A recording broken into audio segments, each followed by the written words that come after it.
کہ جب آپ رشتہ کریں تو بچے کے مزاج کو، بچی کے مزاج کو سمجھیں، اس کے مطابق فیصلہ کریں۔ بہرحال بہت اونچے گھر کی بچی آپ لے آتے ہیں اور بچے کی وہ حیثیت نہیں تو بڑا مشکل ہو جائے گا ان کے لیے۔ آپ تھوڑا سا لیول کا بھی خیال کریں، آپ تھوڑا سا کفو کہتے ہیں اس کو، خاندانوں کی نوعیت کا، رہن سہن کا بھی کچھ تھوڑا خیال کریں۔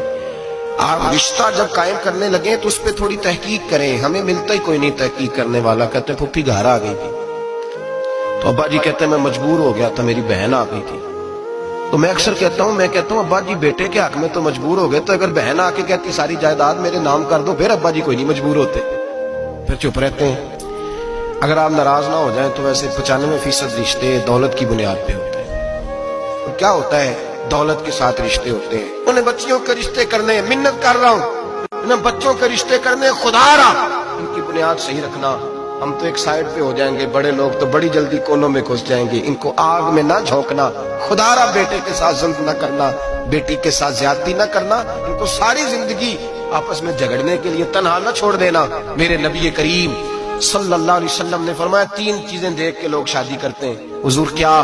اللہ کے حبیب نے فرمایا لوگ دولت دیکھ کے شادی کرتے ہیں۔ اپنی بیٹے اور بیٹے کی شادی دولت دیکھ کے نہ کرنا، دولت متکبر بنا دے گی۔ میرے نبی کریم علیہ السلام نے فرمایا لوگ چہرے کی ظاہری خوبصورتی دیکھ کے شادی کرتے ہیں، خالی حسن دیکھ کے شادی نہ کرنا، یہ تو سرکش بنا دیتا ہے۔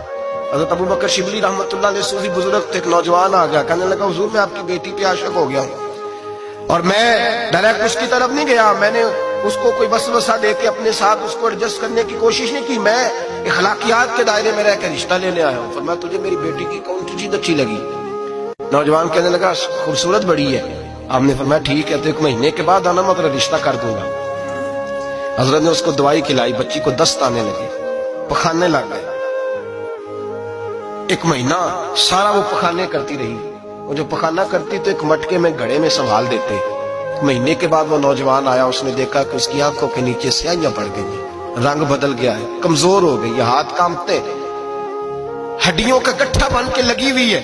فرمایا آجا میں تیار ہوں۔ پردہ ہٹایا، کہ میری بیٹی ہے، شادی کرنے لگا۔ میں نے تو نہیں اس سے شادی کرنی، کہ تو کہتا تھا عشق ہو گیا ہے، پیار ہو گیا ہے۔ تو اس نے کہا صاحب میں تو اس کی خوبصورتی سے پیار کرتا تھا۔ تو آپ نے فرمایا اگر شادی کے بعد میری بیٹی بیمار ہو جاتی، اگر نکاح کے بعد اس کے حالات بگڑ جاتے تو کیا کرتا؟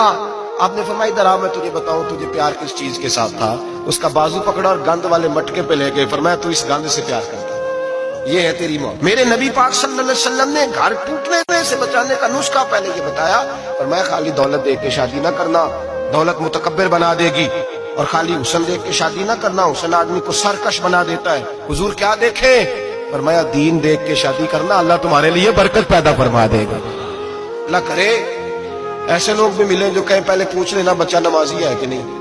اللہ کرے کہ رشتے ڈھونڈتے وقت یہ کوئی پوچھنے لگ جائے، اللہ کرے کہ کوئی پوچھنے لگ جائے کہ بچی پردہ دار ہے کہ نہیں، اللہ کرے کوئی پوچھنے لگ جائے کہ بچہ قرآن شریف کے ساتھ دلچسپی رکھتا ہے کہ نہیں، اسے حضور کی نعتیں اچھی لگتی ہیں کہ نہیں۔ ابھی ایسا ہوا ہے کہ وہ سر پہ پگڑی باندھ کے، چہرے پہ داڑھی سجا کے، سفید رنگ کا جوڑا پہن کے شیشے کے آگے کھڑے ہو کے کہتا ہوں آج میں بڑا حسین لگ رہا ہوں، اس لیے کہ میں اپنے محمد عربی کے نماز پہ لپٹا ہوا ہوں، اپنے رسول کا میں نے انداز اپنایا ہے۔ یہاں تک ہوتا ہے۔ اماں کہتی ہے بیٹے پیر صاحب سے کہنا تھوڑا موقع دیں، تیری شادی کر لیں، اس کے بعد ٹھیک ہے پھر داڑھی شاڑی۔ تو میں کہا کرتا ہوں بیوی لانی کا ہے کوئی جسے داڑھی پسند نہیں۔